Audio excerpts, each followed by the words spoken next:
ஓம் Sairam. Hi friends. இன்னைக்கு நம்ம பார்க்க போறது ஒரு டிஃப்ரெண்டான ஒரு பேன் கேக் சொல்லலாம். ஸோ கார்ன் வச்சு பண்ண போறேன் இந்த பேன் கேக்கு. இது வந்து ஃப்ரோசன் கார்ன் ஒரு கப் எடுத்திருக்கேன். இல்லை ஃப்ரெஷ் கார்னே எடுத்துக்கோங்க. எனக்கு இன்னைக்கு ஸ்டாக்ல இருந்தது இதுதான். ஸோ இது ஒரு கப்பு. அதுக்கப்புறம் நம்மளுக்கு தேவையானது வந்து இட்லி மாவு ஒரு கப்பு. அப்புறம் இதை ஃபர்ஸ்ட் எப்படி பண்ணலாம்னு பார்த்துக்கலாம். ஸோ மிக்சியில் போட்டு இதை வந்து ஒரு ஓட்டிடுங்க. இது வந்து ஒரு கப் இட்லி மாவு எடுத்திருக்கேன். இட்லி தோசை மாவு அந்த மாதிரி. இதை வந்து நம்ம மிக்சியில் போட்டு ஒரு தடவை நல்லா சேர்ன் பண்ணிங்கன்னா, ஒரே ஒரு தடவை ஓட்டினீங்க இந்த மாதிரி பவுடர் ஆகிடும். இதை வந்து நீங்கள் அந்த மாவோட ஆட் பண்ணிக்கோங்க.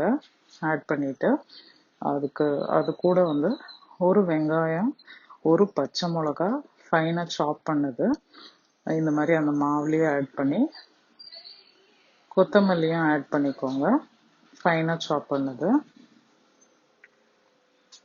இது நல்லா மிக்ஸ் பண்ணிட்டு, மாவில் ஏற்கனவே உப்பு இருக்கு, பட் இந்த கார்னுக்கும் இந்த வெங்காயம் எல்லாத்துக்கும் சேர்த்து ஒரு கொஞ்சம் சால்ட் ஆட் பண்ணிக்கிறேன்.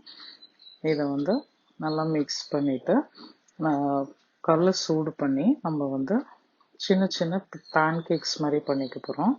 பேன் கேக்ஸ்னால் எப்பவுமே ஸ்வீட்டாக இருக்கணும்னு அவசியம் இல்லை. இந்த மாதிரி சேவரி டைப்பும் இருக்கலாம்.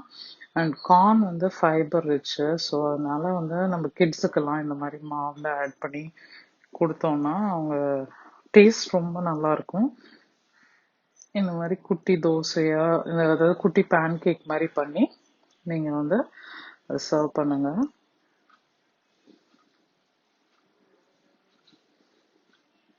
இது க்ளோஸ் பண்ணி வேக விடுங்க.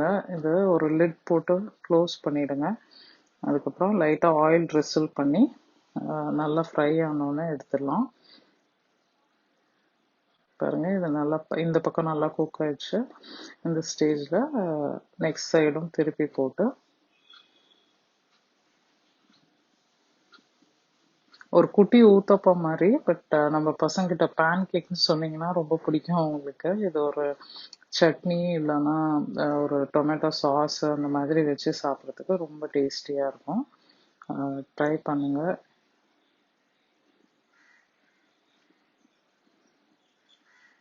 Healthy pancake. இது வந்து ஈவினிங் டிஃபனாவோ ஸ்நாக்காவோ எடுத்துக்கலாம், இல்லைன்னா வந்து பிரேக்ஃபாஸ்டாக கூட சாப்பிட்லாம். ரொம்ப நல்லாயிருக்கும். ட்ரை பண்ணிட்டு உங்கள் கமெண்ட்ஸ் ஃபீட்பேக் போடுங்க. Thank you very much.